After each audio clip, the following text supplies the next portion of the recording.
BMC news live കൊച്ചിയിലേക്ക് സ്വാഗതം. ഈ വാർത്തകൾ നിങ്ങൾക്കായി അവതരിപ്പിക്കുന്നത് Leotech solar solutions powered by mile food stuffs Mookkannoor, Grazia tours and travels near Cochin airport and Cochin Kalabhavan Angamaly franchise. Roji M ജോണിന് നെടുമ്പാശ്ശേരിയിൽ ഉജ്ജ്വല സ്വീകരണവും ജന്മദിനാഘോഷവും. അങ്കമാലിയുടെ അഭിമാനവും നിയുക്ത ഉന്നത വിദ്യാഭ്യാസ വകുപ്പ് മന്ത്രിയുമായ റോജി എം ജോണിന് നെടുമ്പാശ്ശേരി വിമാനത്താവളത്തിൽ സിയാൽ സ്റ്റാഫ് അസോസിയേഷൻ INTUC യൂണിയന്റെ ആഭിമുഖ്യത്തിൽ ഉജ്ജ്വല സ്വീകരണവും വരവേൽപ്പും നൽകി.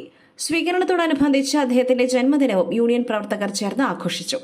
അൻവർ സാദത്ത് MLA ചടങ്ങിൽ സന്നിഹിതനായിരുന്നു. യൂണിയൻ ഭാരവാഹികളായ T Shivaprasad, union vice president Biju Pooveli, NK Navas, KJ Shaiju, Honey Sibi, Shiju KV, George Paul, Girish Gopinath, Varghese Shiju, Alex Varghese, Daiju KT, Aijan Mathew, Varghese Shaboor, Binu Karumathi, Shajeer KA, Lisha Varghese, Eldho Jacob തുടങ്ങിയവർ സ്വീകരണത്തിന് നേതൃത്വം നൽകി. മറ്റൊരു വാർത്തയുമായി കണ്ടുമുട്ടുന്നതുവരെ നന്ദി, നമസ്കാരം.